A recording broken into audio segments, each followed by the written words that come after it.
সূক্ষ্ম পর্যায় থেকে হিউম্যান বডি কি কি ধাপে আগায়। একদম শুরুতে আমাদের কেমিক্যাল লেভেলে থাকে, একদম মলিকুলার লেভেল যেটারে আমরা বলি।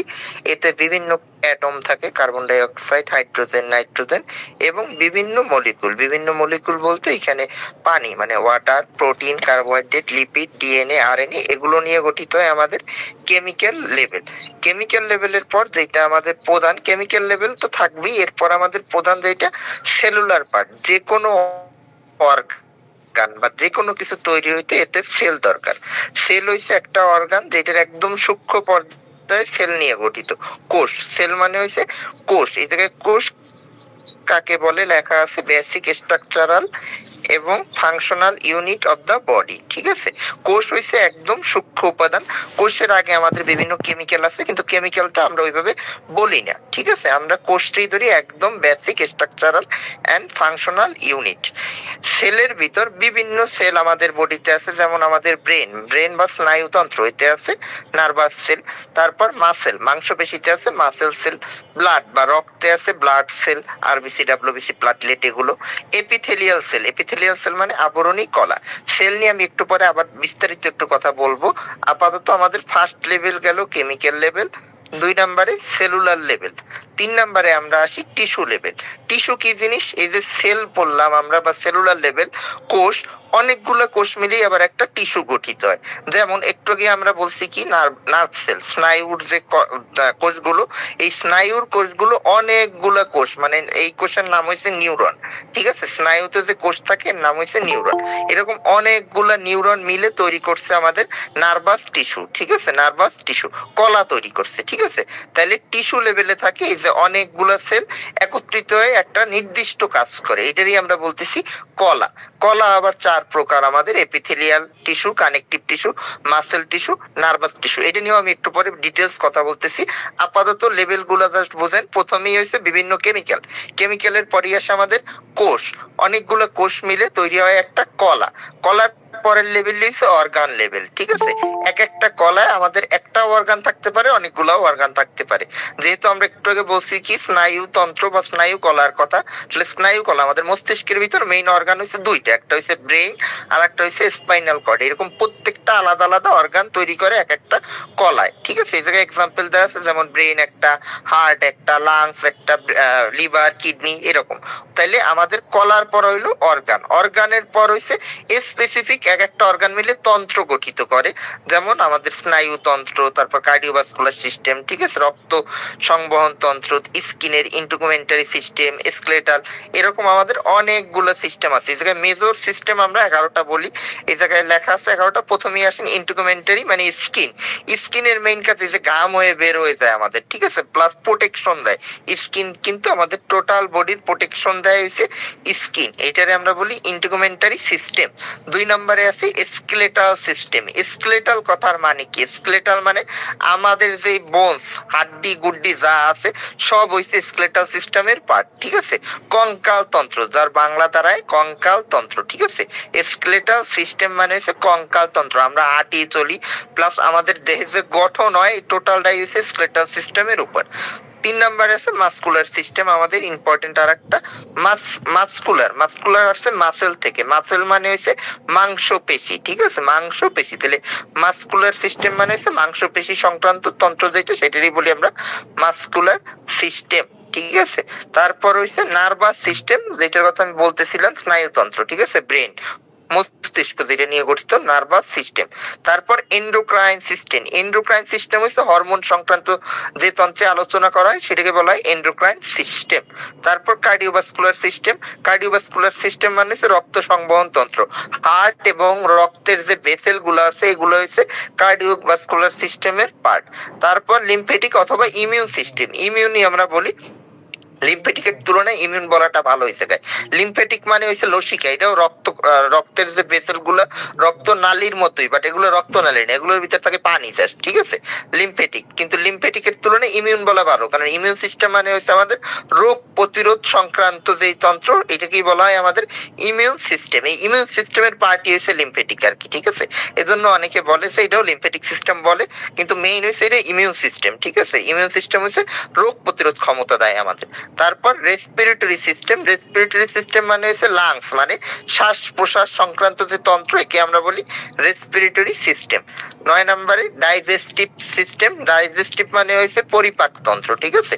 এটার ভালো নাম গ্যাস্ট্রো ইন্টেস্টিনাল ট্র্যাক্টও আমরা বলি, গ্যাস্ট্রো ইন্টেস্টিনাল ট্র্যাক্ট, ঠিক আছে। এটারই নাম আবার ডাইজেস্টিভ, বাংলায় বলা হয় পরিপাক। 10 নম্বরে ইউরিনারি সিস্টেম বা রেনাল সিস্টেম, মূত্র সংক্রান্ত মূত্রতন্ত্র আর কি, ঠিক আছে। প্রস্রাব যে বের হয়েছে এটাই বলা হয় ইউরিনারি সিস্টেম। আর লাস্টে রিপ্রোডাক্টিভ সিস্টেম, এই যে বাচ্চা হয়, সন্তান হয়, এই সংক্রান্ত যে সব আলোচনা করায় এটারে বলা হয় রিপ্রোডাক্টিভ সিস্টেম। রিপ্রোডাক্টিভ সিস্টেম আবার 2 প্রকার, পুরুষদের জন্য একটা, মহিলাদের জন্য আর একটা। দুইটার সাথে কিন্তু মিল নেই, আলাদা আছে অনেক কিছু। তাহলে আমরা অ্যাজ এ হোল সিস্টেমটাই 11টা ভাগে ভাগ করতেছি। কোনটার কি কাজ আমি ডিটেলসে বলতেছি। তাহলে আমাদের মেইন যে বেসিক স্ট্রাকচার, এই 5টা বেসিক স্ট্রাকচার। প্রথমেই কেমিক্যাল দিয়ে তৈরি হয় কোষের পর হয় কলার পর একটা অর্গান, এবার অনেকগুলো অর্গান মিলে একটা সিস্টেম গঠিত হয়, ঠিক আছে। এটা হচ্ছে আমাদের টোটাল বেসিক সিস্টেম আর কি, টোটাল বেসিক স্ট্রাকচার হিউম্যান বডির। এবার আসেন আলাদা আলাদা প্রত্যেক সিস্টেমের কোনটার কি কাজ আমি বলতেছি, কি নিয়ে প্রত্যেকটা সিস্টেম গঠিত। প্রথমেই আসি আমরা নার্ভাস সিস্টেমে, ঠিক আছে। নার্ভাস সিস্টেমের বাংলা হইছে স্নায়ুতন্ত্র। একটা খুবই গুরুত্বপূর্ণ জিনিস, স্নায়ুতন্ত্র আমাদের ভাইটাল সিস্টেমের একটা পার্ট। 4টা সিস্টেমকে আমরা ভাইটাল সিস্টেম বলি, তার একটা হচ্ছে এই নার্ভাস সিস্টেম বা স্নায়ুতন্ত্র। স্নায়ুতন্ত্র 2টা জিনিস নিয়ে মেইনলি গঠিত, একটু আগেও বলছি, ব্রেইন আর স্পাইনাল কর্ড, ঠিক আছে। যে মস্তিষ্ক বলি, মস্তিষ্কই হইছে আমাদের ব্রেইন, ঠিক আছে। আর স্পাইনাল কর্ড এটার ওইভাবে বাংলা নেই। স্পাইনাল কর্ড হচ্ছে ওই যে বলে না যে নার্ভের ব্যথা, এই নার্ভের ব্যথা মূলত হচ্ছে স্পাইনাল কর্ডের ব্যথা আর কি। তাহলে ব্রেন আর স্পাইনাল কর্ড। ব্রেন আমাদের কি কন্ট্রোল করে? ব্রেন আমাদের সবকিছুই কন্ট্রোল করে। ব্রেন ছাড়া একটা মানুষ সম্পূর্ণ বলতে গেলে মৃত প্রায়, ঠিক আছে। ব্রেন যদি কারো অকেজ হয়ে যায়, এটারে বলা হয় কোমায় আছে পেশেন্ট, ঠিক আছে। শুনছেন হয়তো অনেকে যে পেশেন্ট কোমায় আছে বলতে ব্রেন ডেথ অলরেডি, ঠিক আছে। ব্রেন আর তার কাজ করতেছে না, বাট তার হার্ট কাজ করতেছে, লাং রে আমরা ভেন্টিলেশনের মাধ্যমে কাজ করাচ্ছি। যদি ব্রেন ডেথ হয় তাহলে একটা মানুষ 99% ডেথ। ব্রেন ডেথ মানে ওই মানুষের আর কোনো কিছুরই ক্ষমতা থাকে না, হাঁটা চলা কথা বলা কোনো কিছুরই ক্ষমতা থাকে না। এমনকি ব্রেনের আমার অনেকগুলো পার্ট আছে, ব্রেন যখন আমরা পড়াবো পরবর্তীতে ডিটেলসে তখন জানবেন যে ব্রেনে বিভিন্ন লোব আছে, frontal lobe, temporal lobe, occipital lobe. কারো যদি মাথায় আঘাত লাগে, যদি মাথায় কাউরে আঘাত দেওয়া হয় বা কোনোভাবে অ্যাক্সিডেন্ট করলো, এতে আমাদের এই বিভিন্ন লোবই তো ক্ষতিগ্রস্ত হতে পারে। কিন্তু কারো যদি অক্সিপিটাল লোব ক্ষতিগ্রস্ত হয়, মাথার পিছনের দিকটারে বলি আমরা অক্সিপিটাল লোব। সবার মাথার পিছনে হাত দেন, দেখবেন শক্ত একটা হাড় বাঁধতেছে, এইটা নিচেই আমাদের হয়েছে অক্সিপিটাল লোব। এই অক্সিপিটাল লোবের ওই জায়গায় থাকে মেডুলা অবলাঙ্কাটা। এইখানে যদি কারো আঘাত লাগে, সে একদম সাথে সাথেই মারা যাবে। কারণ আমরা যে শ্বাস প্রশ্বাস নিচ্ছি, পালস পাওয়া যাচ্ছে, হার্টবিট হচ্ছে, এটা কন্ট্রোল করে হচ্ছে এই অক্সিপিটাল লোবের পিছের যে মেডুলা অবলাঙ্গাটা। এই মেডুলা অবলাঙ্গাটায় আঘাত লাগলে ওই রোগী আর বাঁচে না, ওই রোগীর সাথে সাথেই ডেথ হয়ে যায়। আর যদি অন্য কোনো জায়গায় আঘাত লাগে, সেই রোগীর সাথে সাথে মারা যায় না, অনেক সময় ব্রেন ডেথ হয়, বাট হার্ট চলে। কারণ ওই যে জায়গা দিয়ে কন্ট্রোল হয়, ওই জায়গায় ক্ষতি এখন পর্যন্ত হয় নাই, ঠিক আছে। ব্রেন তাইলে একটা ভাইটাল অর্গান, ব্রেনই আমাদের সবকিছুই কন্ট্রোল করে, সবকিছু। এই যে আমি কথা বলতেছি, আপনারা শুনতেছেন, চোখে দেখতে পাচ্ছি, সবকিছু কন্ট্রোল করে ব্রেন। তাহলে এখানে লেখা আছে কয়েকটা এক্সাম্পল দেওয়া, এই জায়গায় থিঙ্কিং, মেমোরি, ইমোশন, কয়েকটা কথা লেখা। আসলে সবকিছু কন্ট্রোলে আমাদের ব্রেন, হাঁটা চলা কথা বলা হইতে শুরু করে খাওয়া দাওয়া সবকিছু হয়েছে ব্রেন আমাদের। Regulate body movement, vital function, এই জায়গায় জাস্ট এক্সাম্পল দেওয়া, আর কিচ্ছু না। এই জায়গায় 5টা কথা লেখা মানে যে 5টা জিনিসই শুধু ব্রেন কন্ট্রোল করে তা না, ব্রেন কন্ট্রোল করে আমাদের সবকিছু। এই জায়গায় এক্সাম্পলের জন্য আমরা কয়েকটা কথা লিখে রাখছি যেগুলো ইম্পর্টেন্ট, ঠিক আছে। তাহলে ব্রেনের ফাংশন আমাদের সবকিছু কন্ট্রোল করে। এর ভিতর গুরুত্বপূর্ণ কিছু লেখা আছে, যেমন বডি মুভমেন্ট, ভাইটাল ফাংশন বলতে এই যে হার্টে যে পাম্প করতেছে, আমাদের হার্ট রেট বা হার্ট বিট দিচ্ছে এগুলা, আর ব্রিদিং শ্বাস প্রশ্বাস নিচ্ছি ওগুলা। এরপর আসেন স্পাইনাল কর্ড কি জিনিস? এই যে ব্রেন তো সব কন্ট্রোল করতেছে, তাইলে কিসের মাধ্যমে কন্ট্রোল করবে? এর জন্য তো আরেকটা অর্গান দরকার। কারণ আমরা পায়ের যে মুভমেন্ট, পা দিয়ে যে আমরা হাঁটি বা ধরেন আঙুল নাড়াচ্ছি, এটা তো আমার ব্রেন বুঝতে পারতেছে, আমি বুঝতে পারতেছি। কিভাবে বুঝবে এই স্পাইনাল কর্ডের মাধ্যমে। এই আমাদের ব্রেন থেকে বিভিন্ন নার্ভ একদম সারা শরীরে পৌঁছে যাচ্ছে, এগুলোই হচ্ছে স্পাইনাল কর্ড। ঠিক আছে, এই জায়গায় লেখা আছে স্পাইনাল কর্ড কি কাজ, transmit signal between brain and body. ঠিক আছে, এই জায়গায় সিগন্যাল ট্রান্সমিট করে ব্রেনের সাথে বডির। এই যে ব্রেন সবকিছু বুঝতে পারে কিসের মাধ্যমে বুঝতে পারে, স্পাইনাল কর্ডের মাধ্যমেই বুঝতে পারে। ঠিক আছে, তাহলে স্পাইনাল কর্ড আর ব্রেন মিলে আমাদের স্নায়ুতন্ত্র বা নার্ভাস সিস্টেম গঠিত। এই দুইটাই আমাদের মেইন পার্ট হইছে নার্ভাস সিস্টেমের। এবার আসেন দ্বিতীয় গুরুত্বপূর্ণ, যেটা দ্বিতীয় না, এটা হচ্ছে সব থেকে গুরুত্বপূর্ণ অ্যাকচুয়ালি ব্রেনের তুলনায়, নার্ভাস সিস্টেমের তুলনায় সব থেকে বেশি গুরুত্বপূর্ণ সার্কুলেটরি সিস্টেম। একটু আগে আমি বলতেছিলাম যে ব্রেন যদি অকেজ হয়ে যায় আমরা বলি কোমায় আছে, কিন্তু মৃত্যু এখনো কিন্তু ডিক্লেয়ার করতে পারি না যে মরে গেছে। কিন্তু সার্কুলেটরি সিস্টেম যদি অকেজ হয়ে যায় আমরা একদম মৃত্যু, ডেথ ডিক্লেয়ার করে দিই, এটার আর কোনো বাঁচায় রাখার কোনো অপশনই নেই। হার্ট যদি কারো মরে যায় তাহলে সে মৃত, এর আর বাঁচানোর কোনো অপশন নাই আমাদের। ঠিক আছে, তাহলে সার্কুলেটরি সিস্টেম গঠিত আমাদের হার্ট আর ব্লাড ভেসেল নিয়ে। ঠিক আছে, ব্লাড ভেসেল মানে রক্তনালিকা, আর হার্ট তো হৃৎপিণ্ড। ঠিক আছে, হৃৎপিণ্ড। হার্টের কাজ হচ্ছে ব্লাড পাম্প করা, pump blood throughout the body. হার্টে হইছে আমাদের রক্ত পরিশোধিত হয়, মানে বিশুদ্ধ হয়, কথা বললে এক প্রকারে বিশুদ্ধ হয়।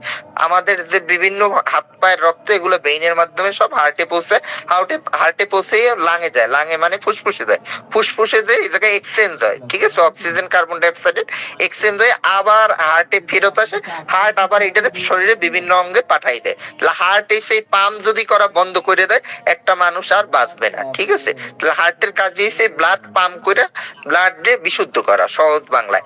আমরা তো লাঙের সাহায্যে অক্সিজেন নেই, কার্বন ডাই অক্সাইড ছেড়ে দিই। ঠিক আছে, এই অক্সিজেন কি করে, অক্সিজেন হচ্ছে ব্লাড বিশুদ্ধের কাজে আমাদের ব্যবহৃত হয়। তাইলে হার্টের কাজের ভিতর এক নাম্বার কাজ pump blood throughout the body আর সাপ্লাই অক্সিজেন এন্ড নিউট্রিয়েন্ট। এই যে বিভিন্ন খাবার টাবার সব খাই এগুলো সাপ্লাই করে। আর হচ্ছে remove waste product. Waste product বলতে এই জায়গায় বোঝাচ্ছে মেইনলি আমাদের কার্বন ডাই অক্সাইডের কথা। ঠিক আছে, কার্বন ডাই অক্সাইডের কথা। আর আমরা যেগুলো খাবার খাই এর ভিতর যেগুলো আমাদের কোনো কাজে লাগে না এগুলো হইছে এই রক্তের মাধ্যমে পরিশোধিত, কিডনিতে যায় কিছু, কিছু যায় আমাদের ইন্টেস্টাইনে, যেটা আমরা পায়খানা আকারে বের করে দিই, প্রস্রাব আকারে বের করে দিই। তাহলে এইটারে বলতেছি রিমুভ ওয়েস্ট প্রোডাক্ট। তাহলে হার্টের কাজ আমাদের এটুক। আর হার্ট কিসের মাধ্যমে কাজ করে, হার্টের যেই রক্ত আসতেছে যাচ্ছে এগুলো কাজ করে হইছে ব্লাড ভেসেলের মাধ্যমে। ব্লাড ভেসেল মানে রক্তনালিকা। ঠিক আছে, রক্তনালী। রক্তনালী কয় প্রকার আছে, রক্তনালী আমরা এজ এ হোল তিন ভাগে ভাগ করি, আর্টারি, ভেইন আর ক্যাপিলারি। আর্টারি মানে হইছে ধমনী। ঠিক আছে, ধমনীরে বলা হয় আর্টারি। ভেইন মানে শিরা, এই যে ইনজেকশন আমরা সব দেই এগুলো সব ভেইনে দেই। ঠিক আছে, শিরায় দেই। আর ক্যাপিলারি হচ্ছে ভেইনের থেকেও ছোট। ঠিক আছে, ছোট, ওইগুলারে বলা হয় ক্যাপিলারি। ঠিক আছে, ক্যাপিলারি অনেক সময় ভেনু হলো আমরা বলি। তাহলে এই তিনটার কাজ কি, এই তিনটার ভিতর আর্টারির কাজ হচ্ছে অক্সিজেন সমৃদ্ধ রক্ত ক্যারি করা। এই যে হার্ট থেকে যে রক্ত পাম্প হয়ে আসলো লাং থেকে বিশুদ্ধ হয়ে, তাহলে এই রক্ত তো আমার বডিতে বিভিন্ন জায়গায় সাপ্লাই দিতে হবে, এগুলো সাপ্লাই দেওয়া হয়েছে আর্টারির মাধ্যমে। ঠিক আছে, ধমনির মাধ্যমে। আর ভেইনের কাজ কি, যে হাত পা থেকে আমাদের রক্ত আবার হার্টে ফেরত আসতেছে, এগুলোর ভিতর কার্বন ডাই অক্সাইড থেকে এগুলো ফেরত আসতেছে হইছে ভেইনের মাধ্যমে। ঠিক আছে, এগুলো হচ্ছে ডিঅক্সিজেনেটেড ব্লাড, মানে কার্বন ডাই অক্সাইড যেই ব্লাডে থাকে এটাকে আমরা বলি ডিঅক্সিজেনেটেড ব্লাড। একটু খেয়াল করে দেখবেন হাতের যে রগগুলা, রগ বলা হয়, ভেইনরে তো আমরা খাস বাংলায় রগ বলি আর কি। ঠিক আছে, শিরারে রগ বলা হয়। এই রগগুলার কালার হচ্ছে ব্লুইশ, দেখবেন ব্লু ব্লু। ঠিক আছে, নীলাভ নীলাভ, এটা হয় কার্বন ডাই অক্সাইডের জন্য। আর আর্টারির কালার লাল, এটা আমরা খালি চোখে দেখতে পারবো না। ঠিক আছে, খালি চোখে দেখতে পারবো না। আর ক্যাপিলারির কাজ হচ্ছে গ্যাসিয়াস এক্সাইড আর নিউট্রিয়েন্ট দেওয়া। ক্যাপিলারি নিয়ে অত আমাদের মাথা ব্যথা না, আমাদের মেইন হচ্ছে আর্টারি আর ভেইন হচ্ছে মেইন জিনিস। এই দুইটার ভিতর আর্টারি আর ভেইন, অনেকেই যে হাত পা কাটে সুইসাইড টুইসাইড করতে যায়, তো ভেইন কাটলে হচ্ছে রক্ত পড়বে চুয়ে চুয়ে, ফোটায় ফোটায়। আর আর্টারি যদি কেউ কাটে তাহলে হচ্ছে রক্ত পড়ে ফিনকি দিয়ে, ট্যাপের পানি যেমন ছাড়লে ফিনকি দিয়ে পানি বের হয়, ওই আর্টারি কাটলে কিন্তু ওই রকম বের হবে। ঠিক আছে, আর ভেইন কাটলে ওই রকম বের হয় না, ভেইন কাটলে হচ্ছে ফোটায় ফোটায় রক্ত বের হয়। তাহলে এই দুইটা মিলে, এই হার্ট আর ব্লাড ভেসেল মিলে আমাদের সার্কুলেটরি সিস্টেম গঠিত হয়। এবার আসেন তিন নাম্বার গুরুত্বপূর্ণ, যেটা আমাদের রেসপিরেটরি সিস্টেম। এই তিনটাই আমাদের ভাইটাল সিস্টেমের অন্তর্গত। প্রথমেই বলছিলাম আমরা নার্ভাস সিস্টেম, দ্বিতীয় বললাম আমরা সার্কুলেটরি সিস্টেম, যেটা শর্টে বলা হয় কার্ডিওভাস্কুলার সিস্টেম বা সিবিএস। ঠিক আছে, সিবিএস। তারপর রেসপিরেটরি সিস্টেম মানে শ্বাস প্রশ্বাস তন্ত্র, তৃতীয় আমাদের ভাইটাল। শ্বাস প্রশ্বাস তন্ত্রের মেইন অর্গান হচ্ছে লাংস, আমাদের লাংস বা ফুসফুস। ঠিক আছে, লাংস বা ফুসফুস। লাংস এর মেইন কাজ কার্বন ডাই অক্সাইড দেয়া আর কার্বন ডাই অক্সাইড বের করা আর অক্সিজেন নেয়া। ঠিক আছে, এই দুইটাই কাজ হচ্ছে মেইনলি লাংসের। লাংসের মাধ্যমে এই যে হার্টের যে রক্তটা, এটা মেইনলি কাজ করে হচ্ছে লাংসে যে গ্যাসিয়াস এক্সচেঞ্জ করে, এইটাই হচ্ছে লাংসের কাজ। আর লাংস কারো যদি মানে মরে যায় বা লাং যদি কলাপস করে, লাংরে মরে গেলে আমরা এটারে বলি কলাপস করছে, মানে শ্বাস প্রশ্বাস পেশেন্ট নিতে পারতেছে না, এটারে বলি কলাপস করে গেছে। এই কলাপস করলে আমরা কৃত্রিম ভাবে রোগী বাঁচাই রাখতে পারি, ঠিক আছে। এটারে বলা হয় ভেন্টিলেশন, আর্টিফিশিয়াল ভেন্টিলেশন। এই যে আইসিইউ তে নেয়, আইসিইউ তে নেওয়ার ফলে হচ্ছে আমরা ওই মেশিন লাগাই দিয়ে এতে লাংস রে পাম্প করানো যায়। কিন্তু হার্ট মরে গেলে কিন্তু আর পাম্প করার সুযোগ নাই। রোগী ডেথ ডিক্লেয়ার করতে হলে হার্টের মৃত্যু দরকার। লাংস মরে যাক, ব্রেন ডেথ হয়ে যাক, এই দুইটাই আমরা আর্টিফিশিয়াল ভাবে বাঁচাই রাখতে পারি যদি হার্ট চলে। কিন্তু হার্ট যদি মরে যায় আমরা আর বাঁচাই রাখতে পারবো না। তাহলে লাংস বা ফুসফুসের কাজ হচ্ছে গ্যাসিয়াস এক্সচেঞ্জ করা, গ্যাসের আদান প্রদান। অক্সিজেন আমরা নেই বাতাস থেকে আর কার্বন ডাই অক্সাইড ছেড়ে দিই, এটাই হচ্ছে লাংসের মেইন কাজ। তারপর আসেন, তারপর ডাইজেস্টিভ সিস্টেম। এগুলারে আমরা ভাইটালস বলি না, ভাইটালস হচ্ছে এই তিনটারে বলি, আর কিডনিরে বলি, সামনে বলবো আমরা কিডনিরে। আর এবার আমরা আসছি পরিপাকতন্ত্রে বা ডাইজেস্টিভ সিস্টেম। পরিপাকতন্ত্রের অনেকগুলা পার্ট আছে। পরিপাকতন্ত্র যদি কাকে বলে জিজ্ঞেস করা হয় বা পরিপাকতন্ত্র কতটুকু যদি বলি, এটা একদম সহজ উত্তর, মুখ থেকে আমরা খাই আর পায়ুপথ দিয়ে হয়েছে বের করে দিই, ঠিক আছে। এই টোটালটাই হচ্ছে পরিপাকতন্ত্র, একদম মুখ থেকে পায়ুপথ পর্যন্ত টোটালটা পরিপাকতন্ত্র। এর ভিতর যেগুলো অর্গান আছে এগুলো সব হচ্ছে পরিপাকতন্ত্রের অন্তর্গত। এই জায়গায় আমরা একদম শুরুতেই তাহলে মুখ, মাউথ, ঠিক আছে। পরিপাকতন্ত্রের 1 নম্বর অর্গানই হচ্ছে মাউথ। মাউথের কাজ কি? মাউথ আমরা হচ্ছে খাদ্য, বিভিন্ন খাদ্য হজমে সহায়তা করে, স্যালাইভার ফলেও খাদ্য হজমে সহায়তা করে। এই জায়গায় তাই লেখা আছে চিউইং। চিউইং মানে হচ্ছে চাবানো, ঠিক আছে, চাবানো। আর ডাইজেশন বিগিন মানে হজম শুরু হয় কেবল। আর saliva start carbohydrate digestion. Carbohydrate মানে হচ্ছে শর্করা জাতীয় খাদ্য, যে ভাত খাই বা রুটি খাই, আলু, চিনি, এগুলো হচ্ছে শর্করা জাতীয় খাদ্য। এগুলোর ডাইজেশন মানে হজম মুখ থেকেই শুরু হয়, ঠিক আছে, মুখ থেকেই শুরু হয়। তাহলে মাউথ। তারপরের পার্টি ইসোফ্যাগাস। ইসোফ্যাগাসের বাংলা হয়েছে খাদ্যনালী, ঠিক আছে, খাদ্যনালী। খাদ্যনালী হয়েছে এই মুখ থেকে যে খাবারটা খাই, এই খাদ্যনালীর মাধ্যমে এটা পাস করে কোথায়? স্টোমাকে। এই জায়গায় তেমন কোনো চেঞ্জ হয় না, এর কাজই হয়েছে খাদ্য শুধু পাস করা, মানে ট্রান্সফার করা এক জায়গা থেকে আরেক জায়গায়, আর কোনো এর তেমন কাজ ওইভাবে নাই। তারপর আমাদের গুরুত্বপূর্ণ পার্ট হচ্ছে স্টোমাক, ঠিক আছে। স্টোমাক মানে পাকস্থলী।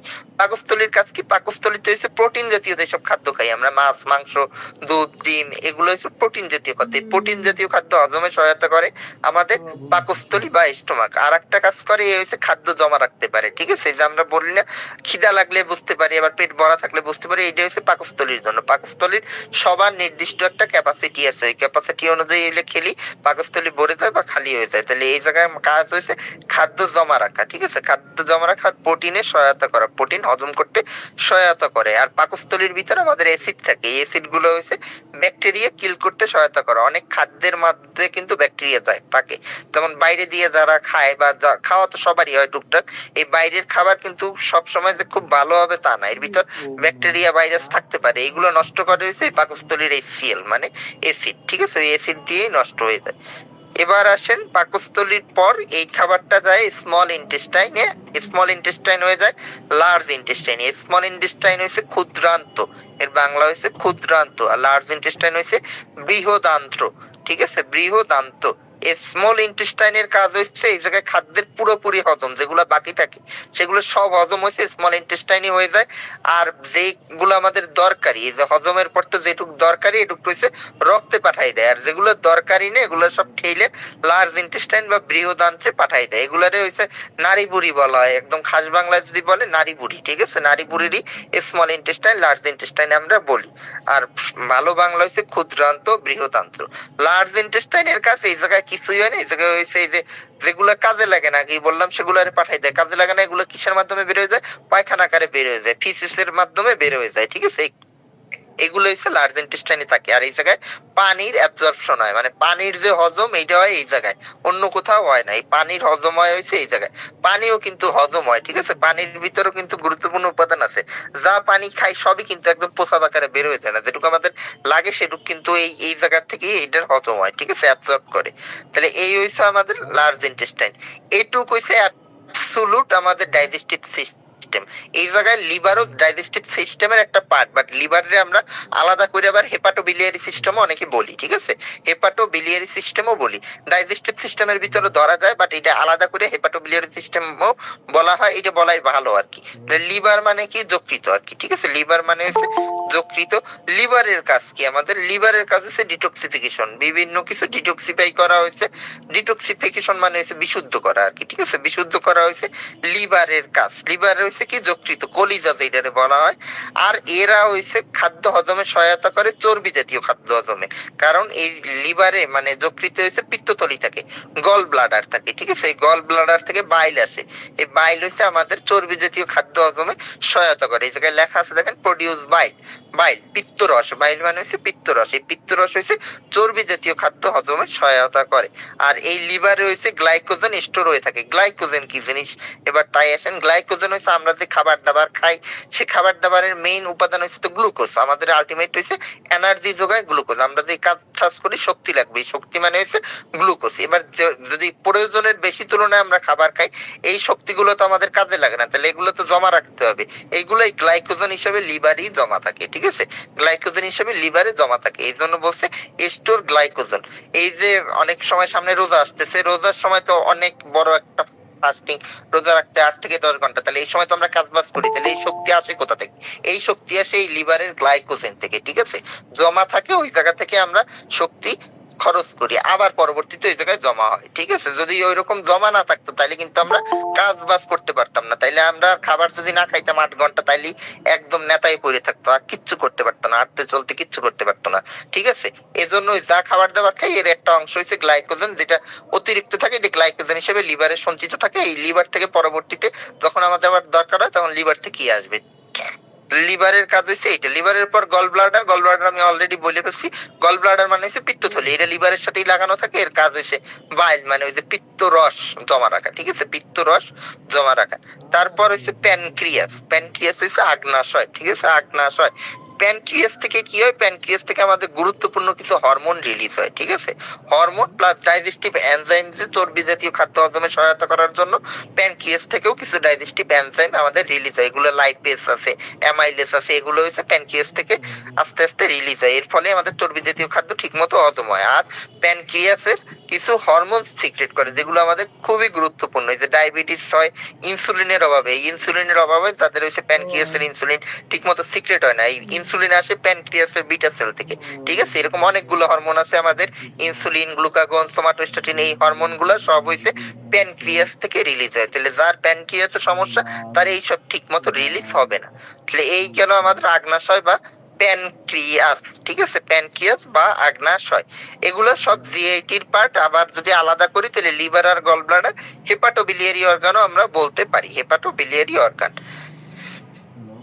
এবার আসেন এক্সক্রিয়েটরি সিস্টেম। এক্সক্রিয়েটরি সিস্টেমের গুরুত্বপূর্ণ পার্ট হচ্ছে কিডনি আমাদের, যেটা বলছি কিডনিও একটা ভাইটাল অর্গান, ঠিক আছে। আগে 3টা ভাইটাল অর্গানের কথা বলছি, এবার 4 নাম্বারটা হচ্ছে এই কিডনি, ঠিক আছে। কিডনি আমাদের একটা গুরুত্বপূর্ণ ভাইটাল অর্গান। কিডনির বাংলা হচ্ছে বৃক্ক, সবাই কিডনি নামে হয়তো বেশি চিনেন, এর বাংলা হচ্ছে বৃক্ক। কিডনির কাজ কি? কিডনি কাজ করে হচ্ছে ছাকনির মতো, ঠিক আছে। ছাকনি যেমন কাজ করে, সব ময়লা ধরে রেখে ময়লা পাঠায় ই করে, কিডনি হইছে ওই রকম। কিডনিতে হইছে ছাকে, সাইকে বালুটা সব হইছে ফেরত পাঠায় রক্তে, ঠিক আছে। বালু যেগুলো সব রক্তে ফেরত পাঠাবে, আর বাকিটা সব হইছে পাস করে দেবে মূত্রের মাধ্যমে। তাহলে এটা হইছে লেখাই আছে ফিল্টার ব্লাড, ব্লাড রে পরিশুদ্ধ করে। ব্লাডের ভিতর খারাপ যেসব উপাদান সেগুলো রে বের করে দেয়, আর ভালো উপাদান সব আবার রক্তে ফেরত পাঠায়। আর ইউরিন প্রডিউস করে, খারাপ উপাদান দিয়ে হচ্ছে ইউরিন প্রডিউস হয়, ঠিক আছে। ইউরিন প্রডিউস হয়, ইউরিন মানে হচ্ছে মূত্র। আর কিডনির আর একটা গুরুত্বপূর্ণ ফাংশন হচ্ছে ব্লাড প্রেসারে কন্ট্রোল করে, ঠিক আছে। ব্লাড প্রেসার, রক্তচাপে কন্ট্রোল করে হচ্ছে কিডনি। এটা হচ্ছে রেনিন, অ্যানজিওটেনসিন, অ্যালডোস্টেরন যে হরমোন আছে এগুলো কিডনি সিক্রেট করে, এর মাধ্যমে আমাদের রক্তচাপে স্বাভাবিক রাখে কিডনি। তারপর কিডনির পরের যে পার্টটা এটা হচ্ছে ইউরিনারি ব্লাডার, ঠিক আছে। ইউরিনারি ব্লাডার মূত্রাশয়, এর বাংলা হচ্ছে মূত্রাশয়, মানে মূত্র যে জায়গায় জমা থাকে। এর আর কোনো কাজ নাই, এর কাজ হচ্ছে প্রস্রাবে জমা রাখা, প্রস্রাবে জমা রাখা। এটার নাম হচ্ছে ইউরিনারি ব্লাডার। স্টোর ইউরিন মানে প্রস্রাবে জমা রাখে। এক্সক্রিয়েটরি সিস্টেমের আরো 2টা পার্ট আছে, ওই 2টা থেকে দেওয়া হয় না। ওই 2টা হচ্ছে ইউরেটার আছে, ঠিক আছে। ইউরেটার মানে মূত্রনালী, যেই নালী পথে হচ্ছে প্রস্রাব বের হয়ে যায়, আর একটা হচ্ছে ইউরেথ্রা, এইটার মানেও নালী। একটা নালী দিয়ে হচ্ছে ব্লাডারে আসে, আর ইউরেথ্রা দিয়ে হচ্ছে একদম বাইরে বের হয়ে যায়, ঠিক আছে। বাইরে যে বের হয়ে যায় এটা হচ্ছে ইউরেথ্রার মাধ্যমে। তাহলে আমাদের এক্সক্রিয়েটরি সিস্টেম হচ্ছে 4টা ফাংশন, 4টা অর্গান নিয়ে গঠিত, কিডনি, ব্লাডার, ইউরেটার আর ইউরেথ্রা। তারপর আসেন স্কেলেটাল সিস্টেম। স্কেলেটাল সিস্টেমের কাজ কি? স্কেলেটাল সিস্টেম মানে কি? কঙ্কাল তন্ত্র। আগেই বলছি শুরুতে কঙ্কাল তন্ত্র। এর মেইন হইছে বোনস, ঠিক আছে, বোনস। বোনস মানে কি হাড়, হাড্ডি বা হাড় যেগুলোরে বলা হয়, বা অস্থি, ভালো বাংলা হচ্ছে অস্থি। অস্থি নিয়ে গঠিত স্কেলেটাল সিস্টেম। আমাদের বডিতে 206টা এরকম অস্থি আছে। অস্থি নিয়ে আমরা সামনে আবার ডিটেলস ক্লাস নেবো, এই জন্য ওইগুলো এই জায়গায় লেখা নেই, এই জায়গায় শর্টে লেখা। স্কেলেটাল সিস্টেমে রয়েছে বোনস বা হাড় হয়েছে আমাদের উপাদান। মেইনলি এই হাড় কাজ কি, হাড় হয়েছে সাপোর্ট বডি, মানে আমাদের বডির সাপোর্ট দেয় হয়েছে এই অস্থি গুলাই। আমি আগেই বলছি যে আমরা দাঁড়াই আছি, কাজকর্ম করতেছি, হাঁটাচলা করতেছি, এগুলো হয়েছে বোনসের মাধ্যমে। ঠিক আছে, বোনস যদি না থাকতো তাহলে কিন্তু এইসব করা যাইতো না। মুভমেন্ট করতেছি, এগুলো সব হয়েছে বোনসের মাধ্যমে। তারপর প্রোটেক্ট অর্গান, বোনস আমাদের প্রোটেকশন দেয়। বোনস আছে বলে হয়েছে ভিতরের অর্গান গুলো প্রোটেক্টেড আছে। ঠিক আছে, আর তারপর প্রডিউস ব্লাড সেল, ওই যে রক্ত কণিকা বিভিন্ন, এগুলো হয়েছে এই অস্থি গুলো দিয়ে উৎপন্ন হয়। আমাদের এই বড় বড় যে অস্থি, পায়ের অস্থি, ফিমার, তারপর বুকের অস্থি, স্টার্নাম, এগুলো দিয়ে রক্ত কণা, এই আরবিসি, ডাব্লিউবিসি, প্লাটিলেট, এগুলো হচ্ছে উৎপন্ন হয় এই অস্থির মাধ্যমে। ঠিক আছে, এবার হচ্ছে মাসকুলার সিস্টেম, আমাদের মাংসপেশি তন্ত্র। মাংসপেশি তন্ত্রের মেইন কাজ, এটাও মুভমেন্টে সহায়তা করে, অস্থির পাশাপাশি মুভমেন্টে সহায়তা করে। এরাও পশ্চার মেইনটেইনে সহায়তা করে। পশ্চার মেইনটেইন মানে এই যে বিভিন্ন মুভমেন্ট করি আমরা, হাঁটি, চলি, বসি, শুয়ে পড়ি, এগুলাই আমাদের সহায়তা করে মাংসপেশি। ধরেন যদি খালি বোনস থাকতো, মাংসপেশি না থাকতো, তাহলে কিন্তু আমরা এত ফ্লেক্সিবল হইতে পারতাম না। কারণ বোনস কি রিজিড অর্গান, বোনস কিন্তু এরকম বাঁকা করা যায় না, কিন্তু মাংসপেশি কিন্তু বাঁকা হয়। এগুলা সহায়তা করে এই মাংসপেশি। ঠিক আছে, মেইনটেইন পশ্চার। আর একটা কাজ হচ্ছে হিট প্রোডাকশন করে। আমাদের শরীর যে গরম, এই গরম হিট প্রোডাকশনের জন্য দায়ী এই মাসেল গুলো আমাদের। ঠিক আছে, মাসেল গুলো। তারপর এন্ডোক্রাইন সিস্টেম। এন্ডোক্রাইন সিস্টেম মানে হরমোন সংক্রান্ত তন্ত্র। এন্ডোক্রাইন সিস্টেমের অনেকগুলো পার্ট আছে। একটা পার্ট অলরেডি আমরা বলছি, এন্ডোক্রাইনের ভিতর কিন্তু প্যানক্রিয়াসও আসে, বলে ফেলছি, যে হরমোন উৎপাদন করে। ঠিক আছে, তারপর পিটিউটারি গ্ল্যান্ড, আমাদের বিভিন্ন গ্ল্যান্ড আছে, pituitary gland, thyroid gland, adrenal gland, এই হাইপোগ্লাইসিমিয়া, এগুলো হচ্ছে সব আমাদের এন্ডোক্রাইন সিস্টেম বা হরমোন তন্ত্রের কাজ। এই হরমোনের মাধ্যমে আমাদের সবকিছু কন্ট্রোল হয়। যে গ্রোথ হয়, আমরা যে গ্রোথ, একটা বাচ্চা আস্তে আস্তে বড় হয়, এটা হয় গ্রোথ হরমোনের ফলে। এই হরমোনের ফলে এগুলো আস্তে আস্তে সব হয়। পিটুইটারি গ্ল্যান্ড দিয়েও হরমোন রিলিজ হয়, থাইরয়েড গ্ল্যান্ড দিয়ে যে থাইরয়েড হরমোন, অনেকে থাইরয়েডের সমস্যা বলে, এইটা হচ্ছে থাইরয়েড গ্ল্যান্ডের কারণে, থাইরয়েড গ্ল্যান্ডের যে হরমোন আছে ওইগুলোর ফলে। আবার অ্যাড্রেনাল গ্ল্যান্ড, অ্যাড্রেনাল গ্ল্যান্ড আমাদের জন্য খুবই গুরুত্বপূর্ণ। অ্যাড্রেনাল গ্ল্যান্ডে হচ্ছে অ্যাড্রেনালিন, কর্টিসল নামক হরমোন থাকে। এই যে আমি ক্লাস নিচ্ছি, আপনারা শুনতেছেন, এখন হচ্ছে সবাই স্ট্রেস কন্ডিশনে আছে, সবার কর্টিসল রিলিজ বেশি বেশি হচ্ছে। আবার অ্যাড্রেনালিন, যখন কারো ব্লাড প্রেশার কমে যায় বা একটা মৃত্যু প্রায় রোগী, তার হচ্ছে শরীর একদম লাস্ট বিন্দু দিয়ে চেষ্টা করে অ্যাড্রেনালিন বেশি বেশি রিলিজ করার, কিন্তু যখন শরীর পারে না, তখন আমরা করি কি, চিকিৎসা হিসেবে বাইট দিয়ে এবার অ্যাড্রেনালিন দিয়ে রোগীরে বাঁচানোর ট্রাই করি। এটা হচ্ছে আমাদের লাস্ট অপশন আর কি। ঠিক আছে, এই অ্যাড্রেনাল গ্ল্যান্ড হচ্ছে আমাদের বলি এমার্জেন্সি হরমোন। তাহলে এগুলো হচ্ছে হরমোন সংক্রান্ত কাজ। হরমোনের যেগুলো প্রভাব সব হচ্ছে আমাদের এন্ডোক্রাইন সিস্টেমের পার্ট। তারপর ইমিউন সিস্টেম। ইমিউন সিস্টেম মানে কি, রোগ প্রতিরোধ ক্ষমতা দেয়, যে তন্ত্র দেয় তাকে বলা হয় ইমিউন সিস্টেম। ইমিউন সিস্টেমের পার্ট হচ্ছে স্প্লিন আর হচ্ছে লিম্ফ নোড। ঠিক আছে, স্প্লিন আর লিম্ফ নোড। স্প্লিনের বাংলা হচ্ছে প্লিহা। ঠিক আছে, প্লিহা।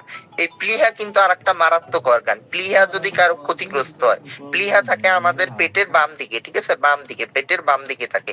এই প্লিহায় কেউ যদি আঘাতপ্রাপ্ত হয়, প্লিহা হচ্ছে হাইলি ভাস্কুলার, মানে একদম এটা ব্লাডে পরিপূর্ণ। প্লিহায় যদি আঘাত লাগে, তাহলে ব্লিডিং হয়েই রোগী মারা যায় সাধারণত। ঠিক আছে, এটা এতই ভাস্কুলার আর কি।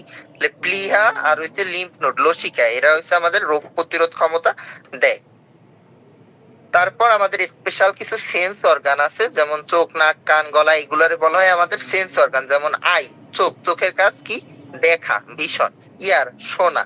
তারপর নাক, নাকে হয়েছে স্মেল, গন্ধ। Tongue, test. ঠিক আছে, টেস্টে সহায়তা করে স্পিচে। স্কিনে প্রোটেকশন। এগুলো হচ্ছে স্পেশাল অর্গান, এগুলো কোনো তন্ত্রের ই না, বাংলায় বলা হয় না পঞ্চেন্দ্রিয়, ওইগুলারই বলা হয় সেন্স অর্গান। ঠিক আছে, সেন্স অর্গান, আইস, ইয়ার, নোজ, টাং, স্কিন। তারপর আসে রিপ্রোডাক্টিভ সিস্টেম। রিপ্রোডাক্টিভ সিস্টেম দুই প্রকার।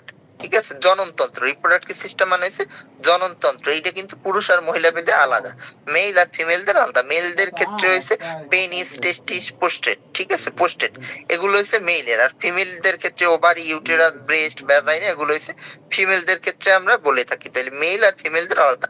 মেলদের ক্ষেত্রে রিপ্রোডাক্টিভ অর্গানের মেইন যে গুরুত্বপূর্ণ সব থেকে হচ্ছে টেস্টিস, যে স্পার্ম, শুক্রাণু প্রডিউস করে বিভিন্ন হরমোন।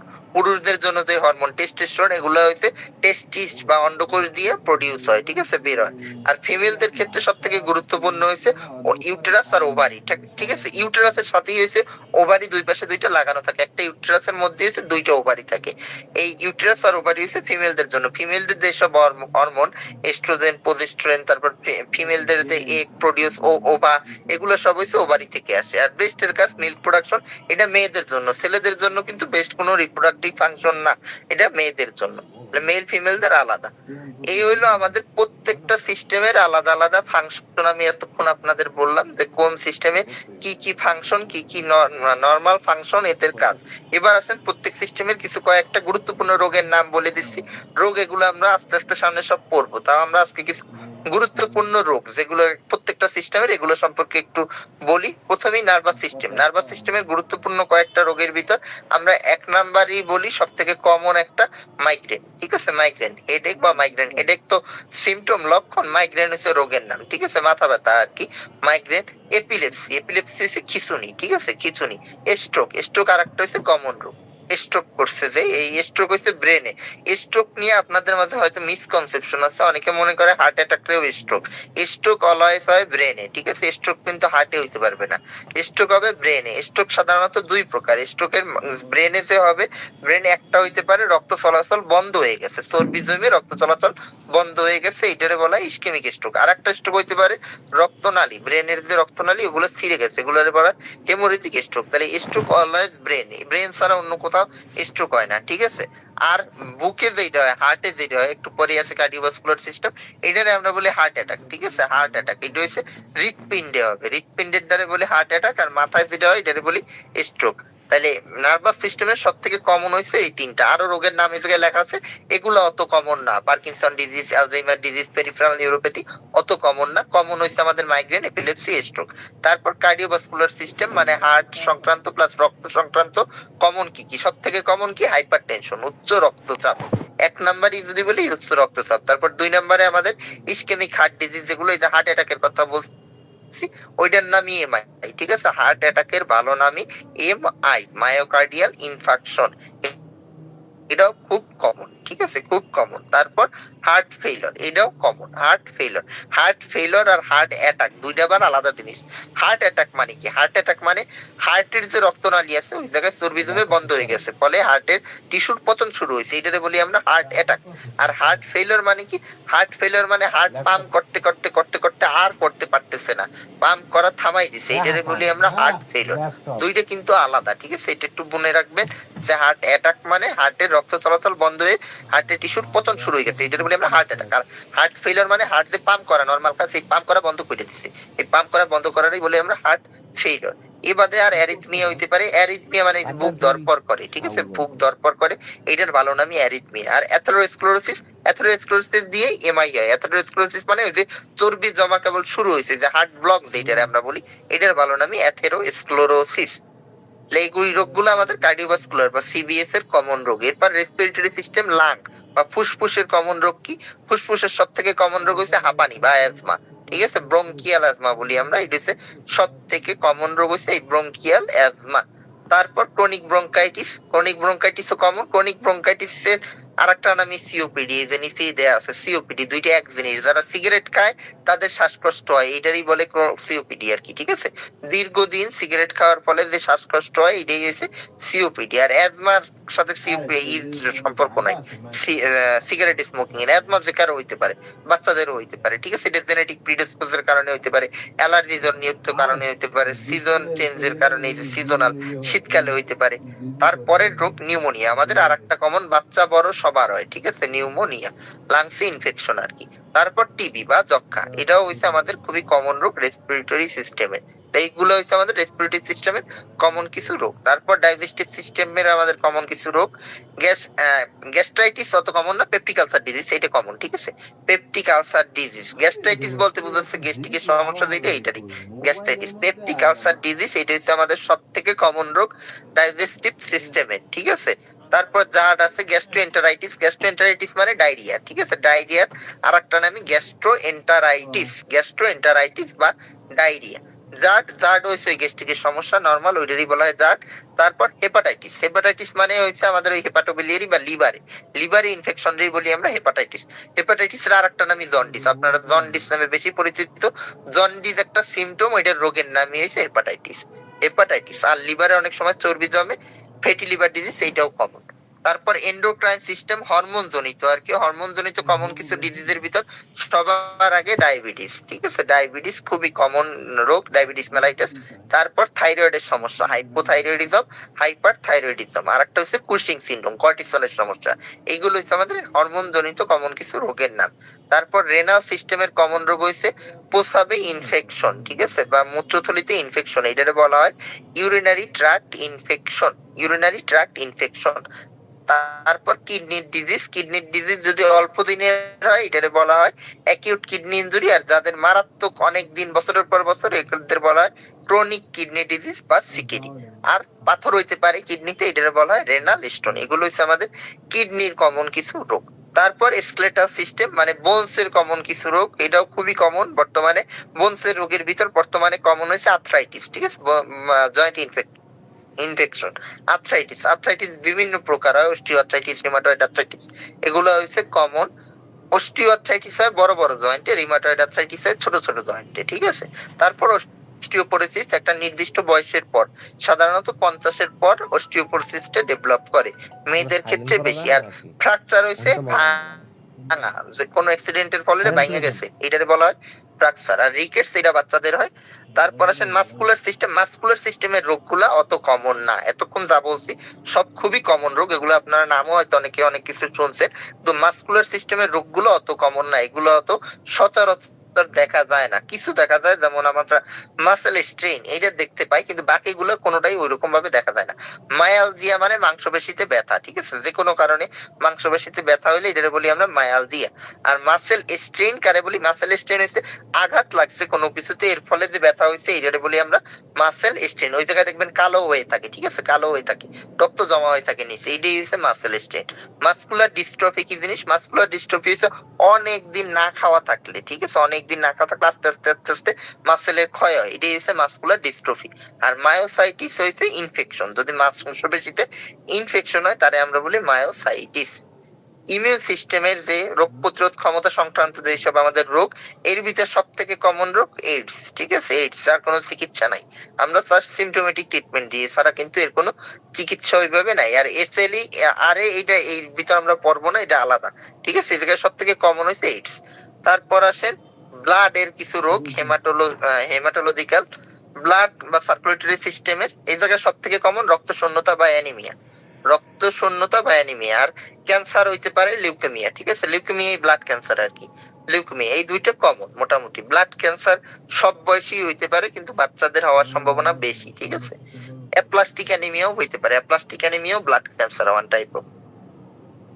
তারপর স্কিনের কিছু ডিজিজের নাম দেয়া আছে। স্কিনের ডিজিজ তো সব থেকে খুবই কমন, খুবই কমন। স্ক্যাবিসের নাম যদিও থেকে দেয়া নাই, কিন্তু স্ক্যাবিস কিন্তু খুবই কমন। স্ক্যাবিস, একনি মানে ব্রন।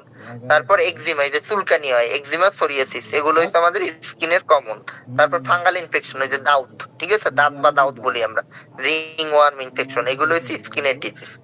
আর সেন্স অর্গানের যেমন চোখের কিছু ডিজিজ, চোখে গ্লুকোমা, কনজাংটিভাইটিস হচ্ছে একদমই কমন, ঠিক আছে, ওই যে চোখ ওঠা যেটারে বলে, এটার ভালো নামই কনজাংটিভাইটিস। আর ক্যাটারাক্ট হচ্ছে সানি পড়ে না, যে চোখে সানি পড়ছে বয়স বাড়ার সাথে সাথে, এটার নামই ক্যাটারাক্ট। এই দুইটাও খুবই কমন। আর কানে হচ্ছে কানের ইনফেকশনের নাম অটাইটিস মিডিয়া, ঠিক আছে, কানের ইনফেকশনের নাম অটাইটিস মিডিয়া।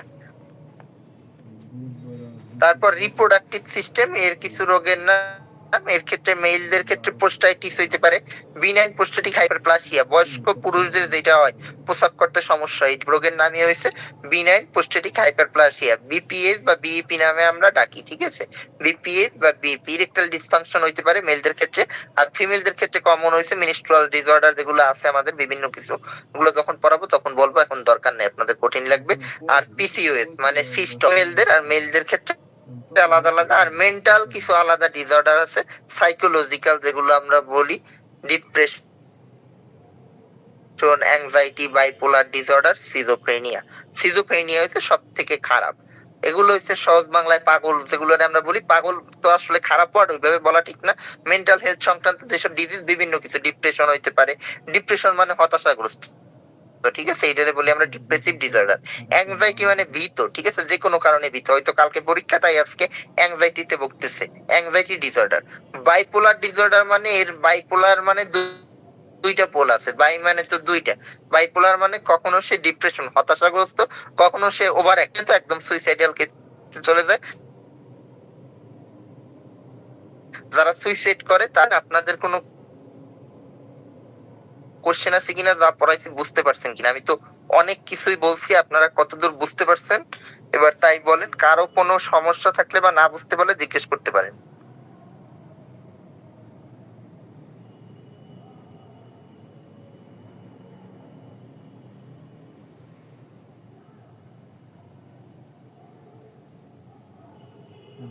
আজকে আমরা কোনো রোগী পড়াইনি, অ্যাকচুয়ালি আমরা জাস্ট আপনাদের প্রাথমিক ধারণা দিছি যে হিউম্যান বডি কি কি নিয়ে গঠিত, কিভাবে কাজ করে, কি কি আছে এর মধ্যে, আর কি কি রোগ হইতে পারে, ঠিক আছে। এই রোগ নিয়ে আমরা বিস্তারিত সামনে একটা একটা করে আলোচনা করব।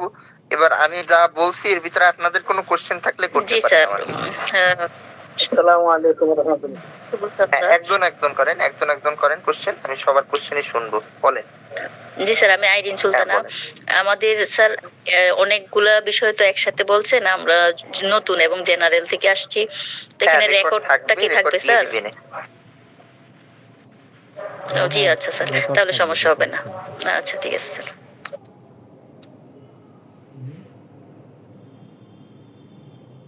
হ্যাঁ, আর কে কি জিজ্ঞেস করতে চেয়েছিলেন বলেন।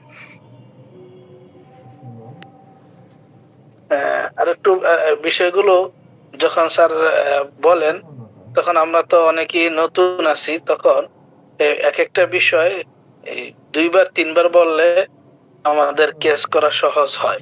আচ্ছা, হ্যাঁ বুঝতে পারছি। অনেক বিষয় আমি সাথে সাথেই বলে যাই আপনাদের, মানে আমি যদি আবার রিপিট করতে চাই ক্লাস শেষ করতে পারবো না, এই জন্য একটু ফাস্ট টানতে হয়েছে। আজকের ক্লাসটা একটু বড় ছিল, তো সামনের ক্লাস এত বড় থাকবে না, আপনাদের এই অসুবিধাটা হবে না। আর আজকের ক্লাস যদি বুঝতে না পারেন কোনো কিছু জিজ্ঞেস করবেন, এমনি ক্লাস রেকর্ড থাকবে, এটা নিয়ে আপনাদের কোনো সমস্যা নাই, আপনারা যতবার ইচ্ছা দেখতে পারবেন পরবর্তীতে।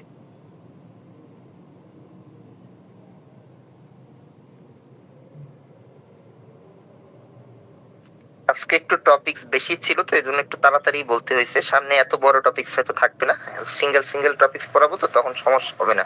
জি স্যার, অল্প অল্প করে বললে যাতে আমরা বুঝতে সুবিধা হবে।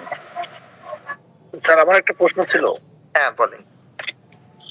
আচ্ছা, ইনফেকশন, এই যে বললেন না যে কানের একটা ইনফেকশন, এই ইনফেকশন কি যদি বেশি হয় তাহলে কি মানে ওই কানের ইনফেকশন দিয়ে ব্রেনে ছড়াই পড়তে পারে, এরকম কিছু হইতে পারে? হ্যাঁ পারে। আপনার যে কোশ্চেনটা আমি বুঝতে পারছি, কানের ইনফেকশন আমরা অটাইটিস মিডিয়া বলি, ঠিক আছে।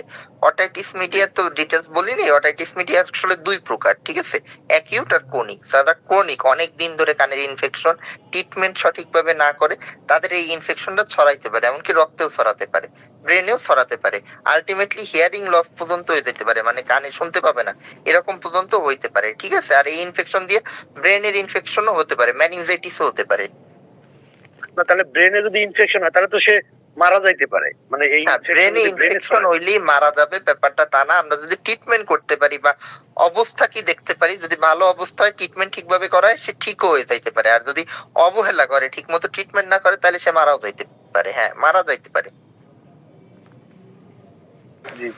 জি স্যার, পদ্ধতিতে সরি স্যার, আমি একটু বলেন। টিচিএম পদ্ধতিতে ওই যে কানের যে ইনফেকশনটা, এটার চিকিৎসা কি রকম হতে পারে? এটা অ্যাকিউট কেসে আমরা তো অ্যান্টিবায়োটিক দিই, মেইন ট্রিটমেন্ট অ্যান্টিবায়োটিকই। এবার অনেক পেশেন্ট করে কি, অ্যান্টিবায়োটিক ওই 2 দিন খেয়ে মনে করে যে ভালো হয়ে গেছে, আর খায় না, কিন্তু দেখা যায় 10-15 দিন পর তার আবার সেম সমস্যা, কান থেকে পুজ আসতেছে, মারাত্মক ব্যথা হচ্ছে। যদি ট্রিটমেন্ট সে ঠিক মতো করে, এটা প্রথমবারই ঠিক হয়ে যাবে, কিন্তু ট্রিটমেন্ট না করলে আস্তে আস্তে ক্রনিক হবে। ক্রনিক হয়ে গেলে অপারেশন পর্যন্ত লাগতে পারে, ঠিক আছে। এই ক্ষেত্রে অপারেশনও লাগে, ক্রনিক চলে গেলে অপারেশন লাগে, খালি ট্রিটমেন্টে কাজ হয় না, মানে মেডিসিনে কাজ হয় না আর কি। আর ব্রেনে যদি একবার পৌঁছে যায়, ব্রেনে গেলেও আমরা প্রাথমিক অবস্থায় দেখি যে ইনফেকশনের অবস্থা কি, ব্রেনের কোনো ক্ষতি করছে কিনা। যদি কোনো ক্ষতি ওইভাবে না করে, তাহলে জাস্ট অ্যান্টিবায়োটিক কাভারে দিয়ে এটা ঠিক হয়ে যাবে। আর যদি ক্ষতি করে ফেলায়, তাহলে অপারেশন পর্যন্ত লাগতে পারে। স্যার আমার একটা কথা আছে। আচ্ছা উনি একটু শেষ করুক, হ্যাঁ সাজ্জাদ বলেন, আপনি শেষ করেন তারপর। জি জি, আর আরেকটা যে আমাদের টনসিলের ক্ষেত্রে এইটা কোন ব্র্যান্ড, মানে ব্র্যান্ডের আন্ডারে পড়বে যে টনসিল থাকে? আচ্ছা টনসিল আমাদের আর কি ওইভাবে আমরা পড়ি না, এটা নাক কান গলার আন্ডারে চলে যায় আমাদের, ঠিক আছে। যে স্পেশাল সেন্স অর্গান যেটা আর কি সেন্স ওইভাবে নাই বলে আমরা ওইরকম মেনশন করি না। টনসিল আর কি আলাদা গলার একটা পার্ট আর কি, এই হিসেবেই আমাদের ধরা হয় আর কি। আচ্ছা ফ্যালাংজাইটিস স্যার এই ক্ষেত্রে কি অ্যান্টিবায়োটিক মানে ট্রিটমেন্ট এছাড়া তো আর কোনো? টনসিলাইটিস এর ক্ষেত্রে না, ফ্যালাংজাইটিস টনসিলের ফ্যারিনজাইটিস এর কথা শুনতে চাচ্ছেন আপনি? ফ্যারিনজাইটিস, ঠিক আছে। ফ্যারিনজাইটিস কি জিনিস? এই যে ইসোফ্যাগাস বলছি আমরা, খাদ্যনালী, খাদ্যনালী আগের পোর্শনটার নামই হয়েছে ফ্যারিংস, ঠিক আছে। ফ্যারিনজাইটিস হলে আমরা সাধারণত অ্যান্টিবায়োটিকই দিই, কিন্তু ফ্যারিনজাইটিস আপনি যেটা বললেন এটা কিন্তু মারাত্মক হইতে পারে। বাতজ্বরের নাম হয়তো শুনছেন, এই বাতজ্বরের শুরু হয় ফ্যারিনজাইটিস দিয়ে। এই জন্য ফ্যারিনজাইটিস হইলে শুরুতেই অ্যান্টিবায়োটিকের ট্রিটমেন্ট ভালো মতো নিতে হবে, ঠিক আছে। আগে শিওর হইতে হবে এটা ফ্যারিনজাইটিস কিনা, কারণ ওই জায়গায় অনেকগুলো স্ট্রাকচার, ফ্যারিংস, ল্যারিংস, ইসোফ্যাগাস, টনসিল সব পাশাপাশি থাকে। এই জন্য আপনার আগে দেখতে হবে যে কোন জায়গায়, ঠিক আছে, কোনটায় আসলে ইনফেকশন, সেই অনুযায়ী ট্রিটমেন্ট নিতে হবে। আর ফ্যারিনজাইটিস হলে আমরা হ্যাঁ অ্যান্টিবায়োটিকই দিব, অ্যান্টিবায়োটিক ছাড়া এই জায়গায় আর কিছু না। আর আমরা ওই যে মাউথ ওয়াশ, গরম পানি, গার্গলিং এইসব। ঠান্ডার ক্ষেত্রে এই রোগটা হ্যাঁ ঠান্ডার ক্ষেত্রে হতে পারে, হ্যাঁ হতে পারে ঠান্ডা লেগে। অন্য কোনো কারণ থাকতে পারে এর? অন্য কোনো কারণ আর কি ওইভাবে নাই, আমরা ঠান্ডা লাগার ফলে বলি, আর ব্যাকটেরিয়ার ইনফেকশন হতে পারে। আর একটা বড় কারণ বাতজ্বর, যেটা বললাম রিউমেটিক ফিভার। এই রিউমেটিক ফিভার হইছে স্ট্রেপ্টোকক্কাস দিয়ে হয়, কারো কারো হতে পারে এই ফলেও, ঠিক আছে। জি জি, ঠিক আছে, ক্লিয়ার। হ্যাঁ বলেন, এবার বলেন আর কি কোশ্চেন করতে চাইছেন। আচ্ছা স্যার একটা কথা বলতে চাচ্ছিলাম, সেটা হচ্ছে আমরা যে ক্লাসগুলো করতেছি কিংবা সামনেও ইনশাআল্লাহ, তো আমি চাচ্ছিলাম যদি আমরা ক্লাসগুলো আপনারা এই যখন নাকি ক্লাস শেষ করবেন, শেষ করার পরে আমরা নিজেদের মধ্যে এই বিষয়গুলো আলোচনা করতে পারি কিনা। হ্যাঁ করতে পারেন, তার সমস্যা নাই। আমি চলে যাওয়ার পর আপনারা আলোচনা করবেন, আপনাদের তাতে কোনো সমস্যা নাই, ঠিক আছে। আমি এমনি 5 মিনিট আগেই শেষ করবো, সমস্যা নাই, আপনারা তখন আলোচনা করলেন, তাতে সমস্যা নাই। আর আপনাদের কোশ্চেন করার টাইমও আমি দিবই লাস্টে, কেউ মাঝখানে ইন্টারাপ্ট করবে না। আজকে যেমন ক্লাস নিছি আপনারা হয়তো বুঝছেন, সবাই তো নতুন, আমি শেষ করবো, এরপর আপনাদের আমি কোশ্চেন করার জন্য 10-15 মিনিট টাইম দিব। আপনারা যা কোশ্চেন পড়ার মধ্যে বুঝেন নাই বা আপনাদের যা কোশ্চেন থাকে করতে পারবেন, এই নিয়ে কোনো সমস্যা নেই। স্যার আরেকটা কথা ছিল, কোশ্চেন গুলো আমাদের যে সাবজেক্ট ওয়ারি আলাদা আলাদা যে বিষয়গুলো আছে, এই বিষয়গুলো পর পর কোশ্চেন করলে একটু ভালো হয় না? কারণ ক্লাসগুলো যদি লম্বা হয়, লম্বা হওয়ার পরে লাস্টে যাইয়া দেখা যায় যে অনেকগুলো কোশ্চেন একসাথে হয়ে যায়। আপনাদের আমি সুযোগ দেবো, আজকে তো আমাদের এজ এ হোল টপিক ছিল, ওইভাবে সুযোগ দেয় না। আমি প্রত্যেকদিনই একটু নির্দিষ্ট টাইম পর আমার টপিক ওয়াইজ পড়ানোর পরে আমি আপনাদের সুযোগ দেবো, ওর ভিতর কোশ্চেন থাকলে করবেন, ঠিক আছে। আমি টাইম দিব আপনাদের।